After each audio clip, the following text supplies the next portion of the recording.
Seja muito bem-vinda, seja muito bem-vindo ao Age Free World, o podcast que existe para questionar uma ideia perigosa, a de que nossa idade define o nosso limite, o nosso papel ou o nosso valor no mundo do trabalho e da vida. Hoje a gente vai colocar a lupa sobre uma geração que muitas vezes fica espremida no debate. Aliás, eles não são mais os jovens rebeldes digitais, mas também não são a velha guarda corporativa, né, Eric? E eu tô animadíssimo para esse papo de hoje, porque é com uma pessoa que eu já troquei muita ideia, que eu sei que tem um papo super fluido, muita ideia legal para compartilhar. E para falar um pouquinho sobre como que é ser essa geração que, tá no meio de campo, né? Uma geração que viu aquele mundo analógico virar digital, que vivenciou aquela cultura do hustle, né? De achar o propósito para trabalhar, de trabalhar com o que você gosta, mas também tem a influência da geração anterior, que veio um pouco falando sobre estabilidade no mercado de trabalho, sobre permanecer longos períodos nas suas organizações. E agora é uma galera que está aí lutando, né, para fazer aquele malabarismo entre não romantizar o trabalho, entre fugir do burnout que vira e mexe persegue a gente, e que é uma geração que, assim, por muito tempo aprendeu e fomentou esses conceitos e agora os desconstrói. Sobre ser millennial em um cargo de liderança, e bem-vinda, Fabi. Muito obrigado por ter aceito o nosso convite. Obrigada a vocês. Estou aqui para responder. Acho que eu conversei um pouco com o Eric, eu me sinto uma millennial não muito tradicional. Eu acho que é um pouco do que você colocou na sua abertura, né? Eu sou uma millennial bem early millennial, né, que chama, então estou nessa ligação aí com a geração anterior, mas me sinto também, até pelo o tipo de trabalho que eu tenho e o tipo de dia a dia que eu levo, também me sinto muito conectada com a geração posterior, que são Gen Zers. Então, que eu puder contribuir para essa discussão, para essa conversa, estou aqui para isso. Vai ser ótimo. Maravilha, a gente está aqui em 3 jornalistas, então isso é bacana também, a gente já aconteceu isso numa outra oportunidade, eu, Eric e a Abigail Costa também, foi bem bacana, né, tá entre 3 jornalistas. Para quem nos acompanha, que a gente normalmente escreve um roteiro para a gente ter uma sensação que a gente tem algum plano, para a gente poder achar, não, eu estou organizado, tá certo, mas a gente gosta mesmo de conversas em fluxo, de deixar... nem precisa, né? Eu gosto de brincar, né? Que a gente fala que jornalismo é 4 anos para aprender a fazer pergunta, né? Então, se a gente precisar de um roteiro para exercitar esses 4 anos, vai fluindo, gente. E a gente trabalhei com produção, então eu brinco que o produtor, na verdade, é um grande resolvedor dos problemas que vem no caminho. Então, se você tem um roteiro, mas você não sabe se adaptar ao processo, ao que está acontecendo, você tem um problema. E a gente traz aqui muito, né, já vem trazendo, por mais de 40 entrevistas, né, episódios, gente muito jovem, gente mais velha, e se fala muito sobre o etarismo, né, praticado contra os 50 a mais, 60 a mais, e também contra os mais jovens, esses que recebem o rótulo, às vezes, de geração neném, mimimi, mimizenta, né, coisas muito... tá jovem demais para liderar, tem várias formas de praticar também o etarismo contra os mais jovens. E a gente tem dedicado pouco tempo para falar do sanduíche, de quem está no meio, né? Então, eu acho que você já trouxe aí um aspecto que você se identifica também um pouco com o X, porque você está bem próximo aí dos X, mas você sente que a experiência do milênio de envelhecer no corporativo tem sido negligenciada nas conversas sobre diversidade, ou isso nem passa ainda pela sua cabeça, a questão desse envelhecimento? Sinceramente, eu acho que tem sido negligenciada. E é algo que eu tenho pensado, né? Porque eu estou envelhecendo, estamos todos, né? Eu brinco que a alternativa é pior. E existe, inclusive, uma obsessão dos millennials em achar que eles não parecem a idade que eles têm, né? Eu falo, gente, pelo amor de Deus, para com isso. É isso, eu tenho 41 anos, e com as dores e as delícias dos meus 41 anos. E eu acho que ninguém fala sobre isso. Eu, inclusive, acho que é uma geração que meio que fica nessa de... As pessoas, óbvio, estão tendo filhos muito mais tarde. Minha geração é uma geração que... A geração da minha mãe, por exemplo, na minha idade, já tinha filhos adolescentes. Os meus filhos são pequenos. Eu tenho uma filha de 5 anos e um filho de 2. Ou seja, eu tive filhos com 30 a mais. Né? E a sensação que eu tenho é que a gente não fala muito sobre envelhecer. Né? Uhum. E qual é o plano que a gente tem para isso, né? E até um pouco do que a gente conversou, antigamente a geração bem anterior que o Fábio estava colocando, né? Ficava muito tempo no mesmo emprego, né? O sucesso era você começar e terminar numa empresa.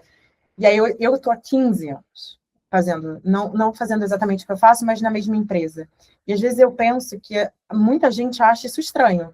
É difícil um millennial ficar 15 anos na mesma empresa.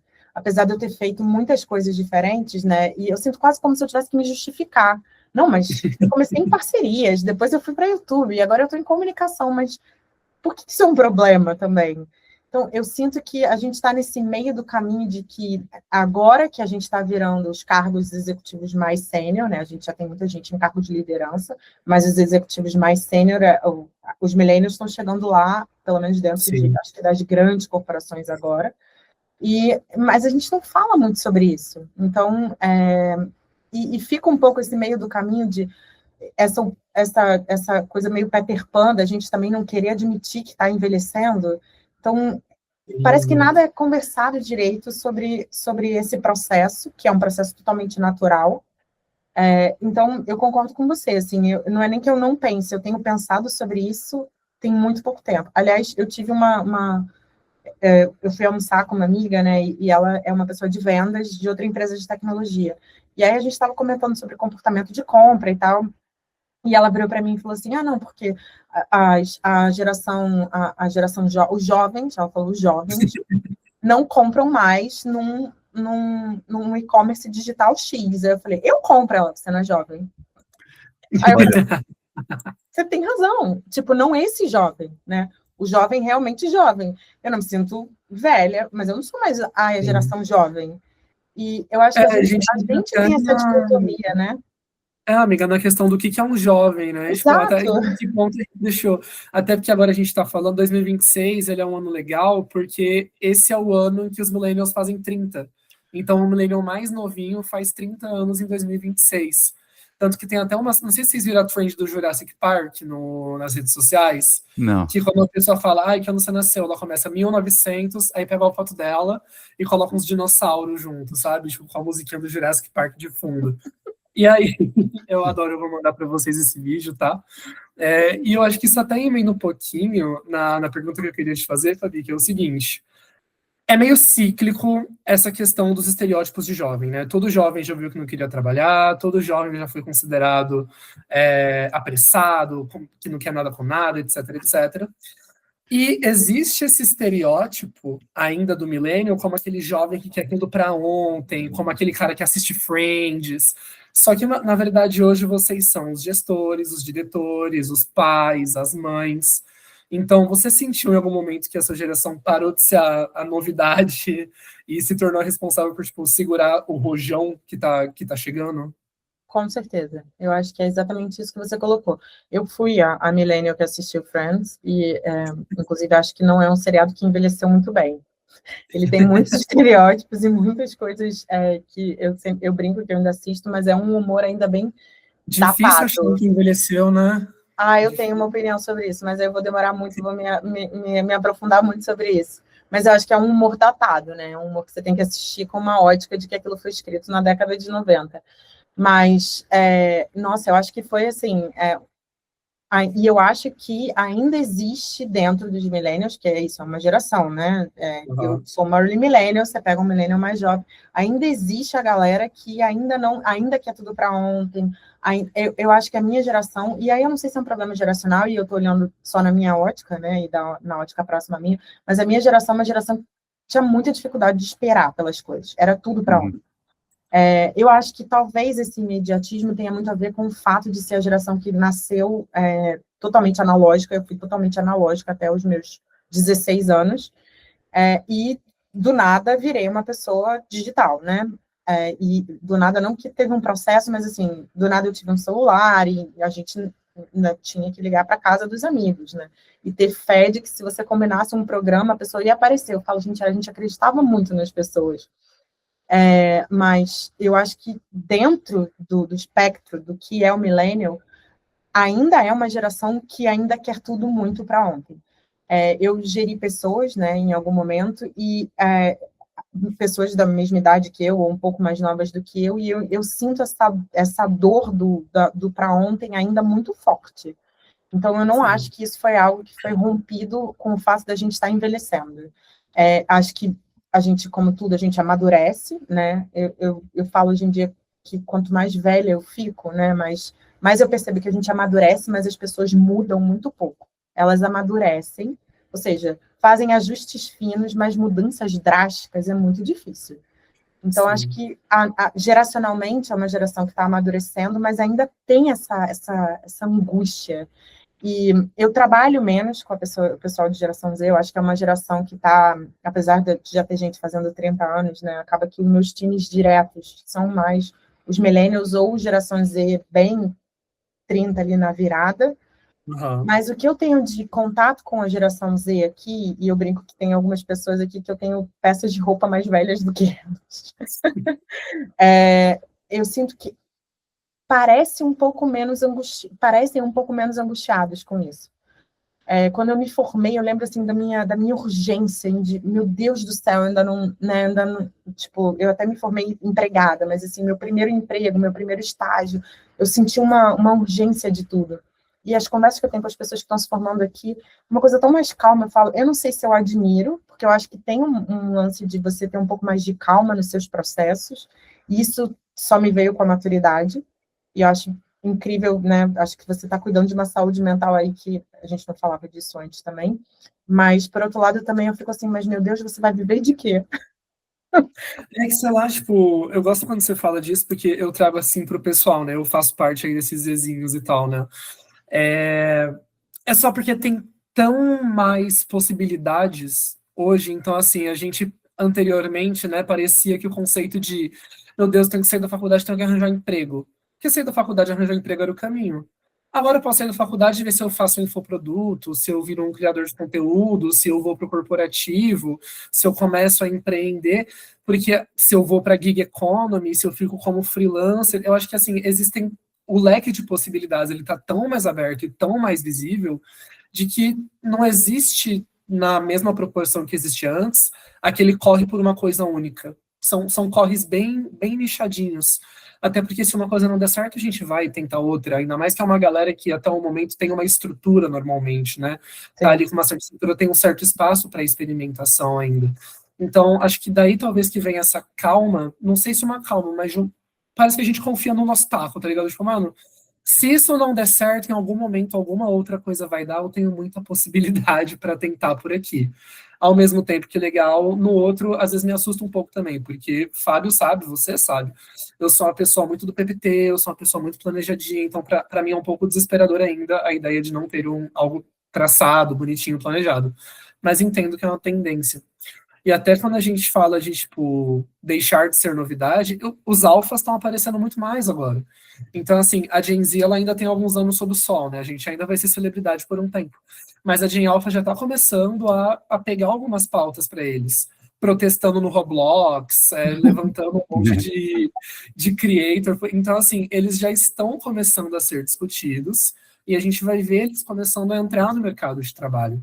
E aí da importância do nosso debate, né? A gente não aprendeu ainda a lidar com a geração Z. Tem uma outra galera que, pô, tá fazendo uma revolução num joguinho, entendeu? E tá chegando no escritório.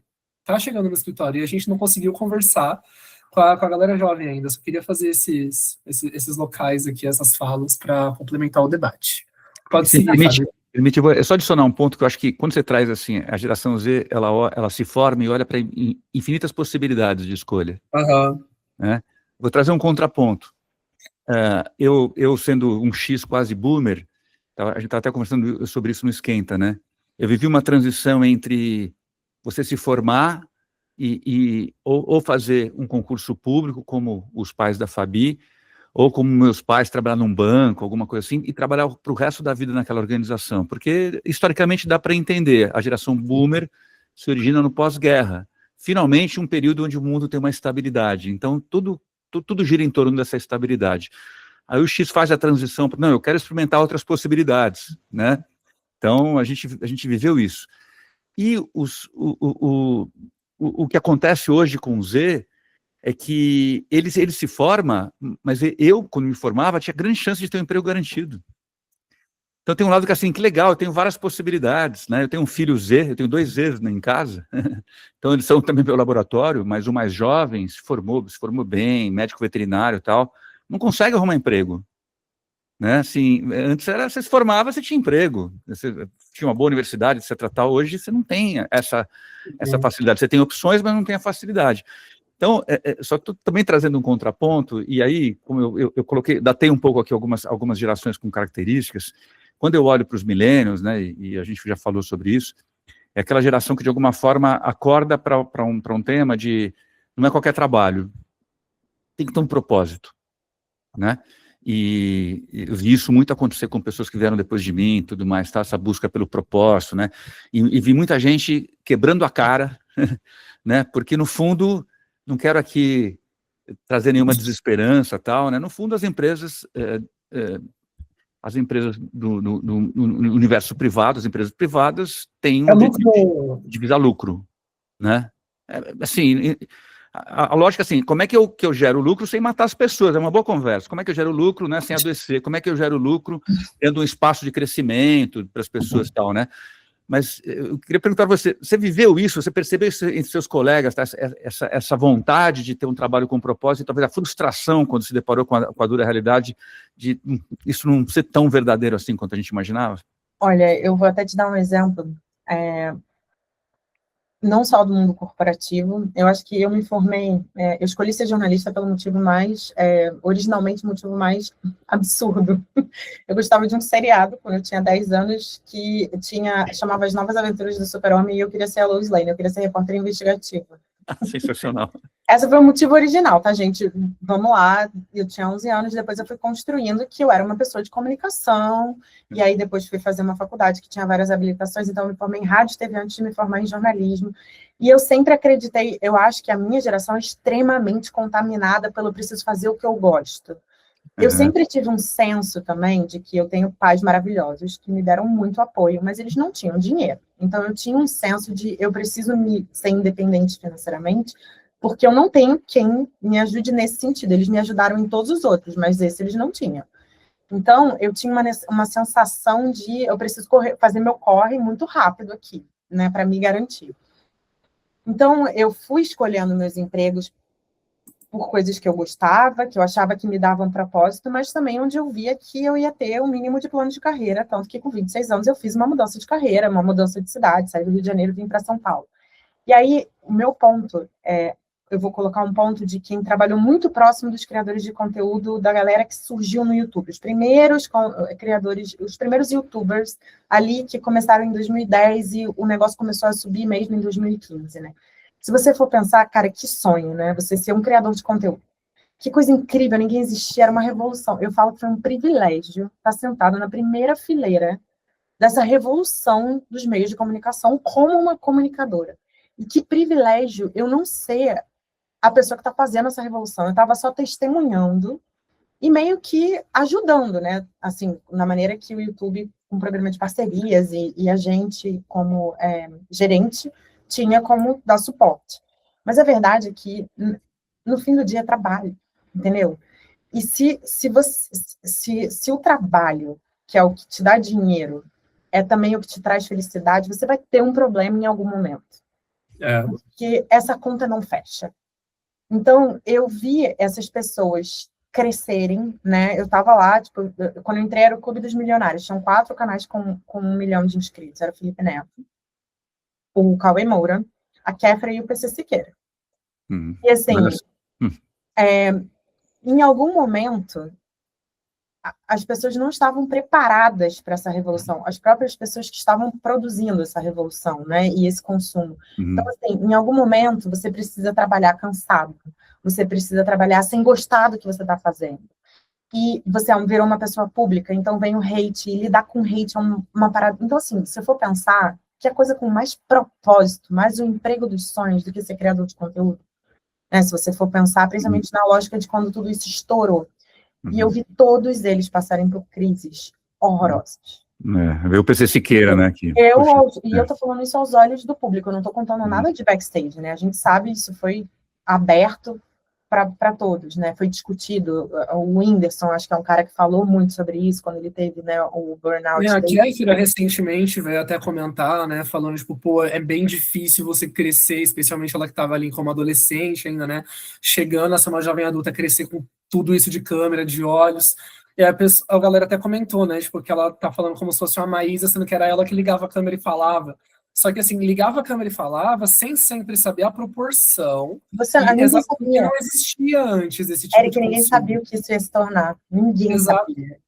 Então, só que o meu ponto era o que se ama, você está fazendo o que você ama, né? O Cauê Moura fez uma entrevista no podcast do YouTube, e ele fala sobre isso, ele fala que ele lembra do dia que ele estava num bar, conversando com os amigos, e aí o pessoal falou, você sabia que agora o YouTube vai pagar para você ser parceiro? Né? Você paga, tipo, é isso, o programa de parceria estava vindo para o Brasil, e que aquilo virou uma possibilidade direta, né, de você fazer dinheiro com aquilo, que até então eles subiam e nem receita eles geravam, né? E é a coisa mais dos sonhos, é isso, o propósito, né? Você fazer uma coisa e você meio que questionar o status quo, porque deixou de ser, né, a mídia dizendo pra gente o que a gente ia consumir. A gente começou a dizer o que a gente ia consumir, e a fazer o que a gente ia consumir, enfim. De todos os ângulos, o negócio mudou. E eu falo, no fim das contas, aquilo é trabalho. E se você precisa pagar uma conta depois, e aí você cresce, aí você começa a ter time, pessoas que dependem de você. Meu marido é um profissional liberal, né? Ele é dono do próprio escritório. Ele fala, cara, às vezes dormir, sabendo que tem pessoas que dependem do salário deles, do que você está fazendo, não você está recebendo, é uma coisa muito louca para a cabeça de alguém. Então, eu tô falando, eu joguei isso para esse de fora, porque eu acho que até um pouco já estava vindo tudo que ia ser essa geração Z, né, as infinitas possibilidades, mas ainda éramos nós, millennials, né, fazendo isso, e juntando com o que o Fábio perguntou sobre trabalhar com propósito, trabalhar com o que você gosta, e no fim, é trabalho. Então, acho que assim, você precisa entender que o trabalho, ele não pode ser sua fonte de alegria, sua única fonte de alegria, sabe? Se você não conseguir, e eu não estou falando que você precisa ter uma família, a alegria é você ter 2 filhos, e, né, tipo, não é isso, mas assim, você precisa ter outras coisas. E que você entenda que o trabalho é legal, se você gostar do que você faz, é incrível, mas assim, você nunca vai amar o que você faz sempre. Não existe isso. É do humano. Até essa... desculpa, amiga, pode falar. Pode falar. Essa é até um pouco da visão de que, tipo, a galera da Gen Z traz um pouco de que quando a gente fala, né, que é uma galera que roda muito de trabalho, pô, mas não tem lealdade, não se apega à empresa. Não. Porque eu estou trabalhando para quê? Para pagar meu boleto, para viajar com meus amigos, para ver minha família, para fazer um churrasco, para passear com meu cachorro, que são as coisas que, de alguma maneira, te trazem esse tesão de viver, sabe? Tipo, eu não estou vivendo para trabalhar, estou trabalhando para viver, de fato. Então, acho que é uma galera que já encara o trabalho mais num lugar de algo para viabilizar o que você gosta, e não como essa coisa em si que te gera felicidade. Se for também, excelente. Mas aí, se você concentra tudo nisso, um dia tá em crise, deu layoff, o que acontece com você? Exato. E aí o teu trabalho te define também, né? Quem você é? Tipo, legal, eu até, assim, né, eu na minha mídia social, que eu tenho a minha descrição, né, eu me descrevo como uma pessoa, o que eu sou, né? Fabiana, na verdade, eu sou mãe, eu gosto de correr, eu sou viciada em Coca Zero, eu adoro aspirador de pó, cada um com as suas esquisitices. Adoro passar aspirador de pó, me dá um prazer maravilhoso. E eu sou gerente de comunicação do YouTube. Porque se o seu trabalho é o que te define na sua vida, se você, por alguma questão, é um layoff, se você é CLT, né, e tudo, mas assim, você precisa ter uma identidade maior do que o que você faz no seu trabalho.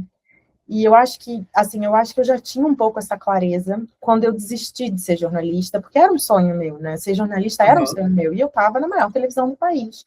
E eu não estava numa situação ruim, né? Eu só não via um futuro, assim, né, com uma situação financeira que me deixasse mais confortável. E como eu já tinha crescido com os meus pais, né, numa situação mais apertada, os 2 funcionários professores da rede pública, eu queria ter, eu acho que assim, minha mãe se esforçou muito em me dar uma educação para eu ter um upgrade do que eles tiveram, né? Tipo, o dinheiro que eles tinham, a minha mãe foi muito visionária nesse sentido, principalmente para a origem super humilde que ela teve. Então, assim, ela me colocou num dos melhores colégios da Zona Sul do Rio de Janeiro e eu estudava com bolsa. E eu acho que foi muito visionário dela. Então, assim, eu queria também aproveitar aquilo, né? O que eu posso fazer com isso? E, cara, eu atingi o meu sonho. Eu fui jornalista e eu fui produtora. O meu sonho era ser produtora. E produtora, originalmente até queria jornal impresso, mas depois produtora de televisão. E eu adoro produção até hoje, tá? Eu acho que essa emoção do backstage, do rádio gritando no seu ouvido, e você ver aquela coisa tomar forma e virar conteúdo. Exatamente. Então, eu tava ali, um dia eu olhei a minha volta e falei, eu não quero ser ninguém aqui, no longo prazo.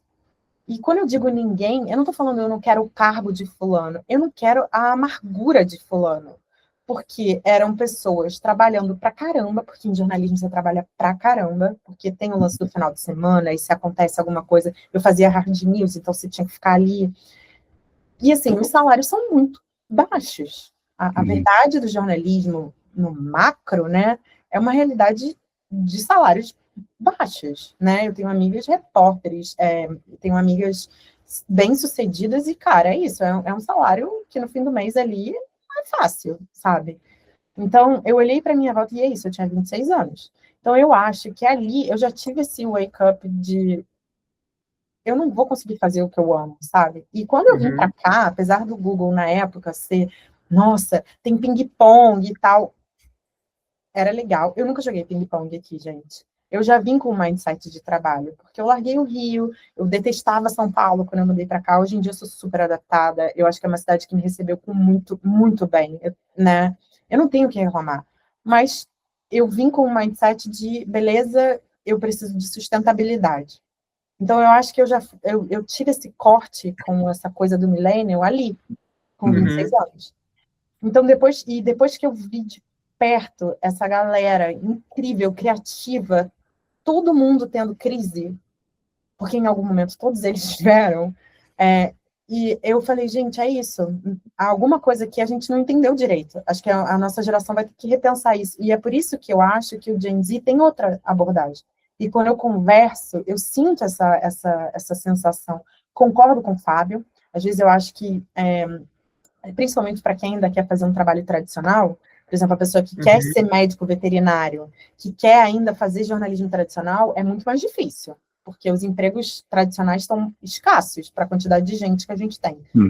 E eu acho que também hoje em dia, mesmo quem é médico, por exemplo, eu estava num almoço no sábado, e aí tinha vários médicos, e tinha uma arquiteta e tal, que é uma galera que é amiga do meu marido, né?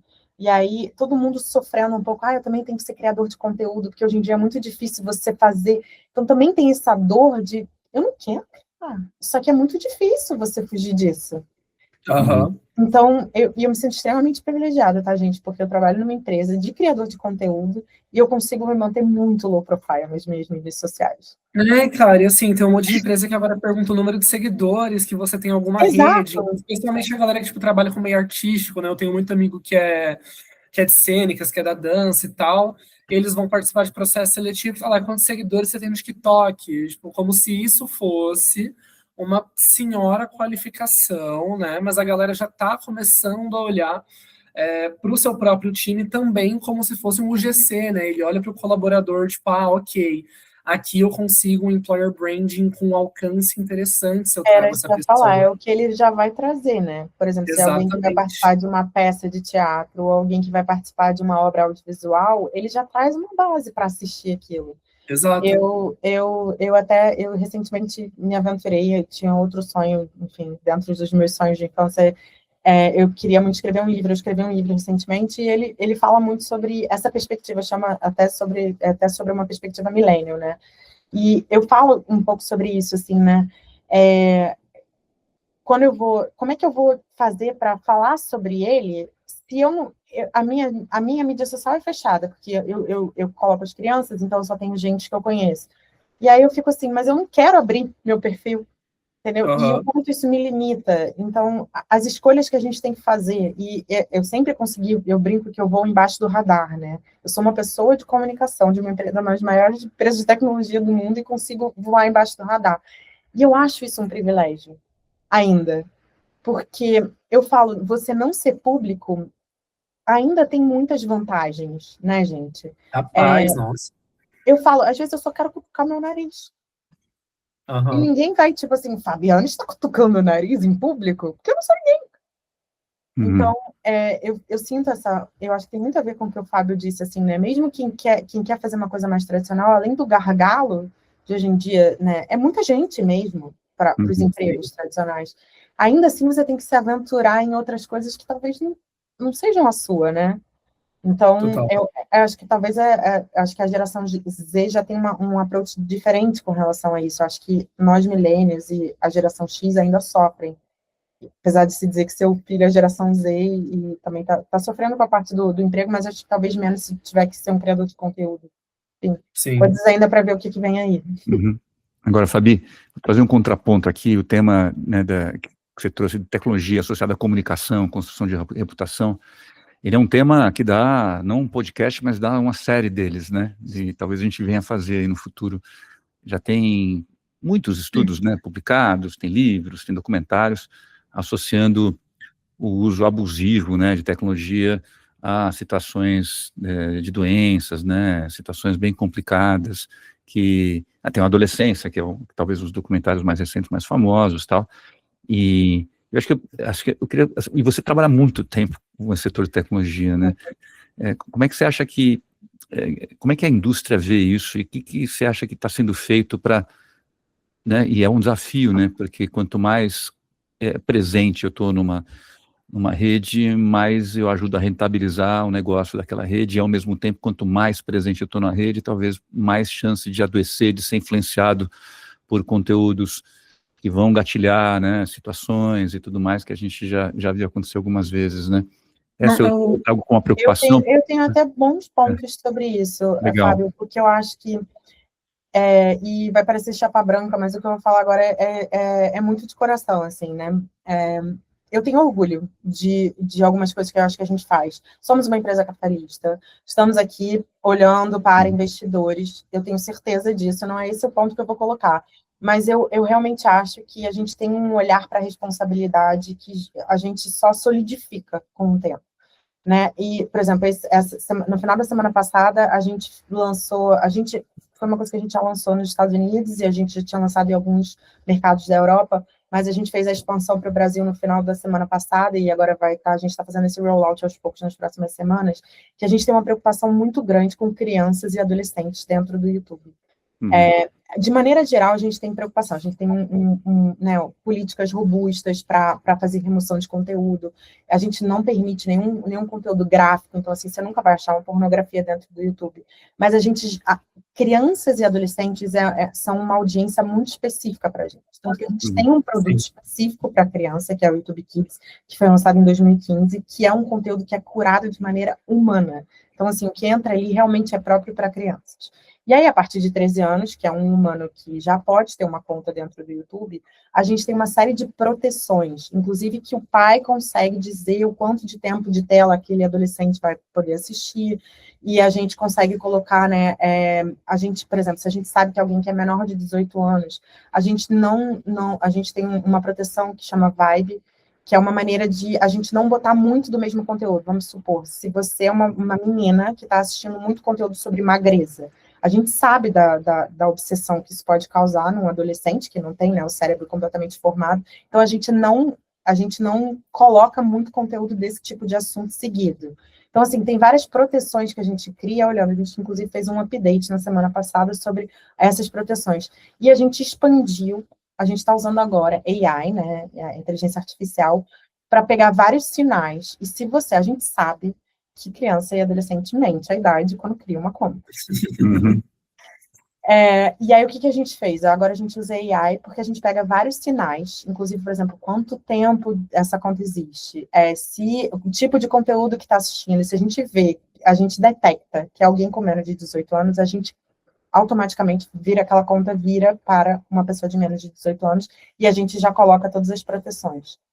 E outra coisa interessante, por exemplo, a gente sabe que vídeos curtos, muitas vezes, eles têm um potencial maior de serem muito, terem mais vício, né? Você ficar naquilo dali. E agora os pais, a gente lançou, e isso é sem precedente na indústria, a gente lançou o timer para shorts de ser de 0. Ou seja, você deixa o seu filho assistir conteúdo longo, até porque tem muita gente que usa o YouTube como uma plataforma de educação. Os nossos edutubers, que a gente chama, são tipo são a menina dos olhos da nossa plataforma. A gente sabe a importância que existe, principalmente num país tão díspare quanto o Brasil, né? A gente sabe de pessoas que passaram em provas como o Enem assistindo o professor Noslen na nossa plataforma. E aí a gente permite que a pessoa, o pai, diga que só pode ter, né? Você pode ver o longo, mas o timer para shorts é 0. Então, assim, eu acho que existe uma preocupação. E eu vejo essa preocupação do lado de comunicação, do lado de produto, do lado de mesmo time que vai começar sobre políticas públicas dentro do Congresso, de tentar, principalmente essa audiência, que é uma audiência que não tem o discernimento e o cérebro formado de maneira, né, completa, existe uma atenção e uma responsabilidade ainda maior.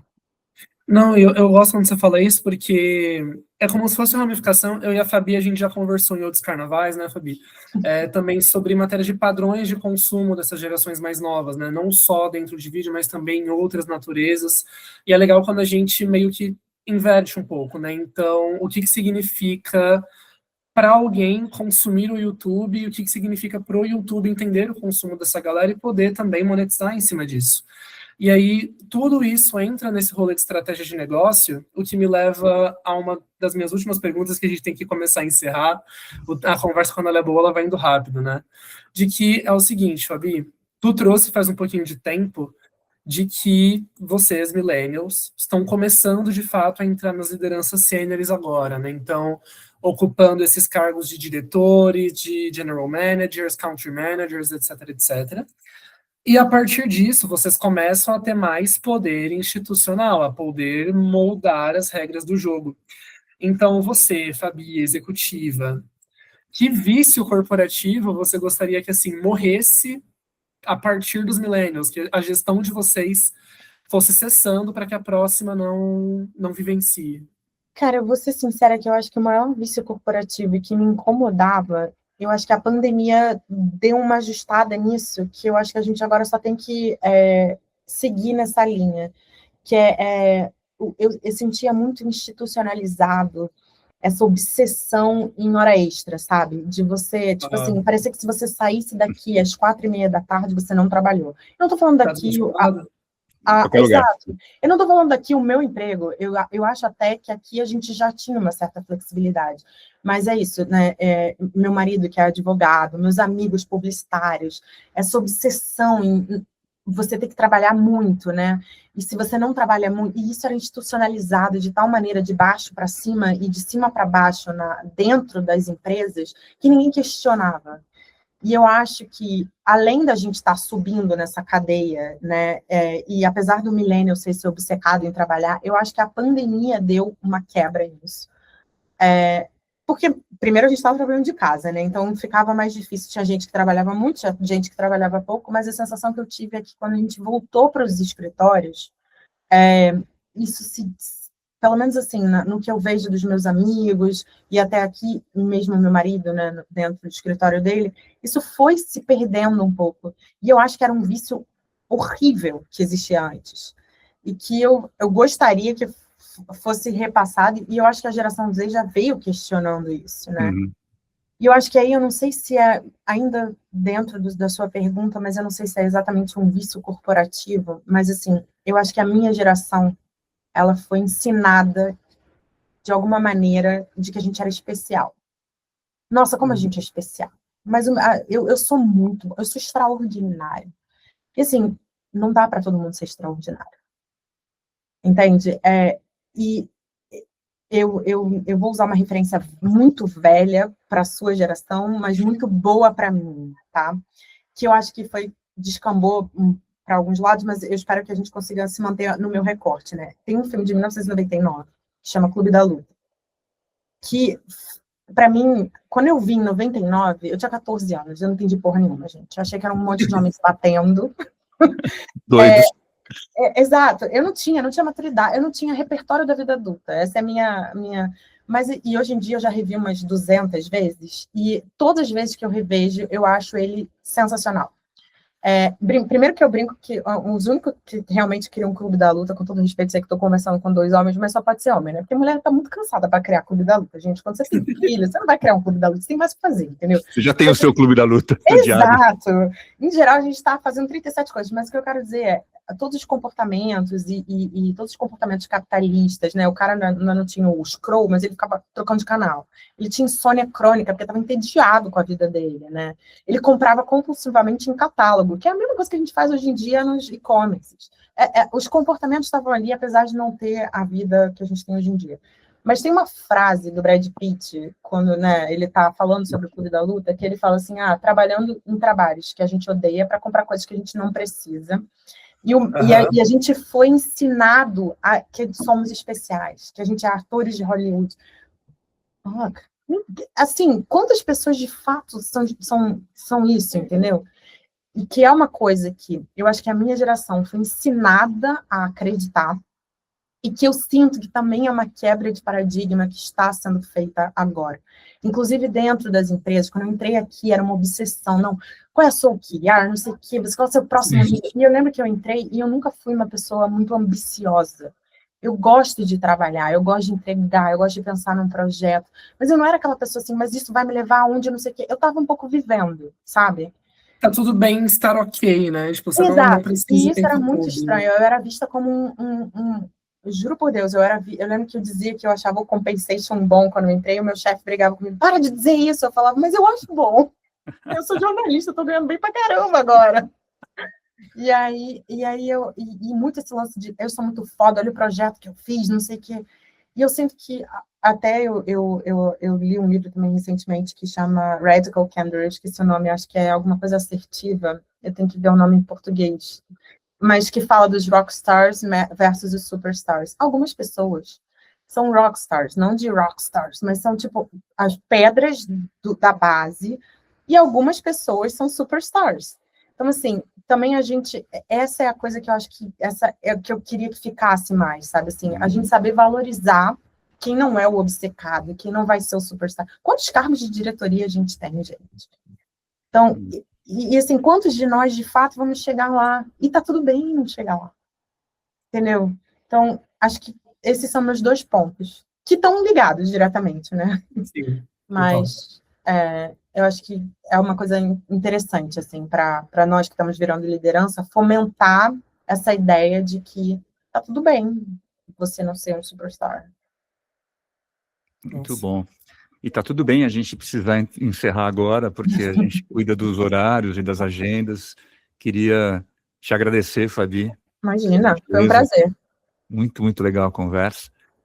E, bom, a gente só lembra que o Ed Fjord, ele acredita que a inteligência geracional não é sobre rotular pessoas por ano de nascimento, ou por geração, mas entender o contexto que forma cada um de nós.